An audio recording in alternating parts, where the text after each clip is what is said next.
Dobrý den. Jednou z nejčastějších příčin závady klimatizace je únik chladiva ze systému. Společnost EasyClima uvedla na trh řadu výrobků, které vám umožní vyřešit tento problém vlastními silami. V tomto díle vám ukážeme, jak pomocí našich výrobků doplnit chladivo R134 i do klimatizačního systému v automobilu. Nejprve se ujistěte, že jste v bezpečí.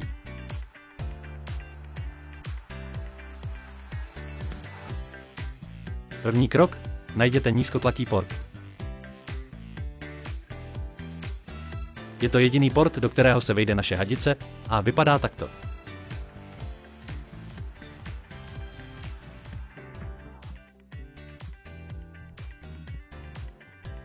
Pokud máte problém s nalezením nabíjecího portu, podívejte se na easyclima.com/portfinder, najdete tam užitečné informace. Druhý krok: nastartujte motor vozu a zapněte klimatizaci. Ujistěte se, že je klimatizace nastavena na minimální teplotu a maximální průtok vzduchu.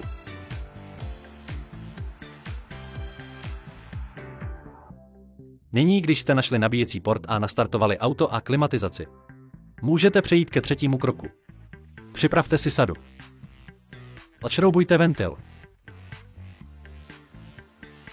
Našroubujte nádobu s naším přípravkem.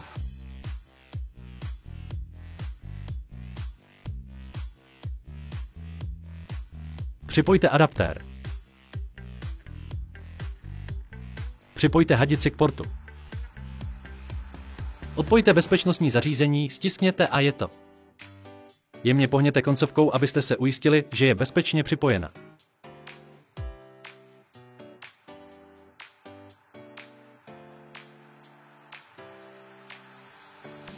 Našroubujte ventil pro propíchnutí nádoby.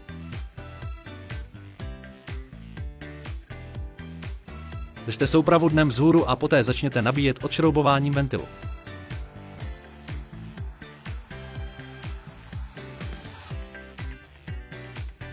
Ukazuje náš tlakoměr nedostatečný tlak?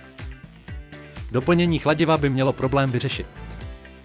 Pokud manometr ukazuje příliš vysoký tlak, přerušte postup a kontaktujte servisního technika.